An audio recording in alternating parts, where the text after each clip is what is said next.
Shorthand 150 words per minute, August 2012.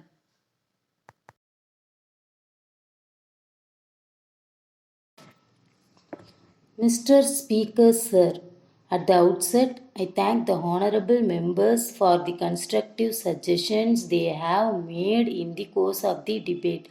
I shall now reply to some of the points raised by them.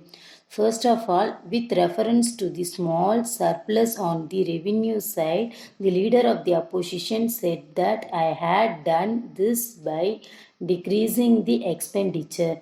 I do not know whether there is any other method of balancing a budget. So far as I know, we can do it only by adjusting the expenditure to the income, and this is the only way in which we can do it.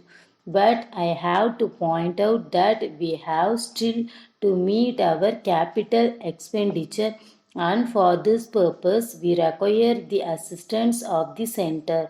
As far as revenue expenditure is concerned, we cannot go on having deficits year after year. As honorable members are aware, for the last 3 years we are having deficits and it is necessary to balance our budget. That is why I have tried to balance at least the revenue budget. In this connection, I am glad to say that the Finance Commission has gone into the question of the revenue expenditure an account of the developmental expenditure of the states. So it has made some revenue resources available to the states. There was money which was available to the center. Now it has been allocated to the states by the Finance Commission. To that extent, I will be able to cut the assistance which we have to give under the plan.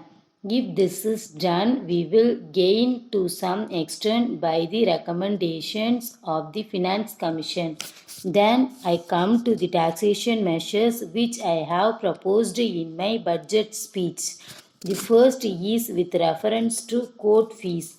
It is really unfortunate that even those who are not members of the House say that the court fee should not have been increased.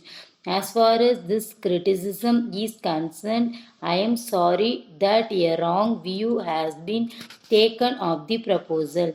I am sure the members who are lawyers will realize the anomalies which exist in the present Court Fees Act. We want to remove these anomalies, and in that way we will also be able to get some money. It is not as if we want to make the poor people suffer on account of this. Then, with regard to the tobacco tax, it has been said that we are taxing the luxury of the poor man and that it should not be taxed. Now, I was really surprised to see a speech made by a person connected with trade and commerce to the effect that a government which had been adopting the policy of prohibition should not levy a tax on tobacco.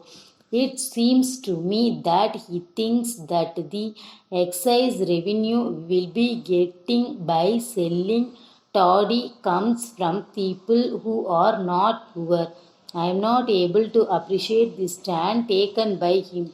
Apart from that, it is not as if we are going to tax BDs and raw tobacco. We do not want to do it. As a matter of fact, a costly staff is required for the purpose of controlling small petty shops. We want to tax only cigarettes and cigars which are consumed by the rich. So, honorable members need not think that we are going to tax the poor. As a matter of fact, we had taken note of this long before the point was made on the floor of this house, and we are examining the question of taxing cigarettes. That is under examination, and as soon as it is over, we will be able to place the measure before this house even during this session so that we may be able to get this income by taxing cigars and cigarettes also. So, in this respect, I am sure honorable members will be happy. Many points have been made by members with reference to their constituencies. It is not possible to deal with them here. At the same time, I may assure the House that we have instructed the various departments to take note of the points made by the honorable members and place them for final orders before us.